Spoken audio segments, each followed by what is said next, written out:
Week 9 of the fantasy football season. Here's a few tight ends I looked at off the wire this week. The first tight end, Adam Trautman of the Denver Broncos. So Trautman, I know, was a fluky type of game. Great matchup versus the Carolina Panthers, and he hasn't done much all season long with his biggest game of the year versus the Panthers. 4 catches, 85 yards, and a touchdown. But to go out there and have a game like that, obviously he's going to be on the waiver wire. So Week 9, decent matchup on paper at the Baltimore Ravens. 6 most fantasy points to tight ends. We saw David Njoku find the end zone versus them last week.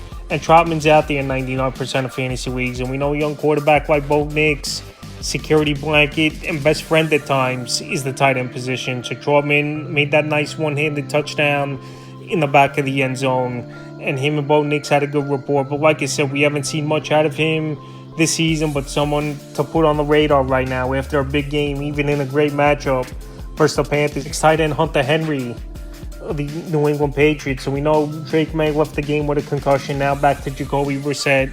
But you give Brissett credit. He went out there and had the game-winning drive to score a touchdown for this New England Patriot team. And now the last 3 games in a row, 9 or more fantasy points in PPR leagues for Hunter Henry. Week 6 versus Houston, 3 catches, 41 yards.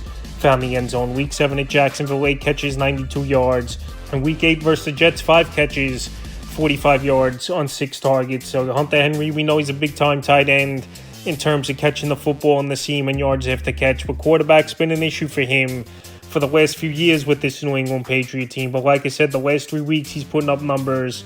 And if Brissett does start this week at Tennessee, maybe Hunter Henry could go out there and still have decent success with Brissett in the lineup, even though Drake May's been solid with Hunter Henry in 2 games this season. And Zach Ertz, Washington Commanders. Zach Ertz, he's been a solid tight end this season and the number 2 option in the passing game for this Commander team. So with a good quarterback like Jaden Daniels, obviously, good IQ, great route runner, still even in his mid-30s, and lost a step or 2 with Zach Ertz. He's going out there, he's making plays, and he's surprisingly out there in 72% of fantasy leagues. So 3 games in a row now in PPR leagues. Double-digit fantasy points. Week 6 at Baltimore, 4 catches, 68 yards. Week 7 versus the Panthers, 4 catches, 40 yards, a touchdown.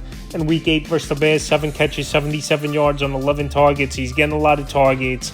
He's making a lot of plays as Zach Ertz. And great matchup here, Week 9 at the New York Giants, where their defense isn't all that great against the pass. And we know Jaden Daniels, him and Ertz are locked in, number 2 target in the offense, and definitely a tight end to go out there and get this week. The next tight end, Tyler Conklin of the New York Jets. Tyler Conklin, he's been an up-and-down weapon in this Jet offense, and obviously he's the 4th or 5th option in the passing game, behind Adams, behind Gary Wilson, even behind Breece Hall at times as well. Maybe even Alan Lazard if he's going to be back in this week's ball game. So Tyler Conklin last week went out there, good ball game, 3 catches, 42 yards, and found the end zone. And he's an up-and-down tight end.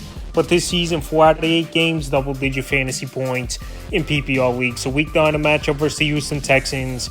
Their defense isn't all that great in my opinion. And it's a Thursday night football game as well, where usually in these ball games we see high scoring. So Conklin out there in 81% of fantasy leagues. And he's a tight end I would give an ad to this week. And the 5th and final tight end I looked at off the wire this week is Mike Gesicki, the Cincinnati Bengals. Mike Gesicki, it's been an up and down first year for him with Cincinnati, a big target.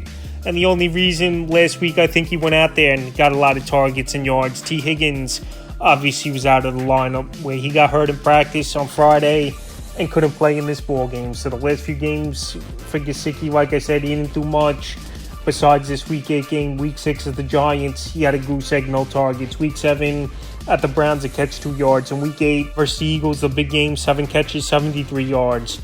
And a fumble loss on 8 targets. So Gesicki, he's always had the upside, no doubt about it, but just hasn't had the right system, the right quarterback. And in this offense, he's 3rd or 4th in the pecking order as well, behind Jamar Chase, behind T. Higgins, behind Chase Brown out of the backfield at times as well. But Gesicki, like I said, he's had the upside for years, just never had a full shake. But this season's definitely been a better year for him than last, even though the last couple weeks before the Week 8, good performance, he was struggling. So Week 9, a good matchup versus the Vegas Raiders, and right now he's available, Gesicki, in tons of fantasy leagues at 92%. It's a few tight ends I looked at off the wire for Week 9 of the fantasy football season.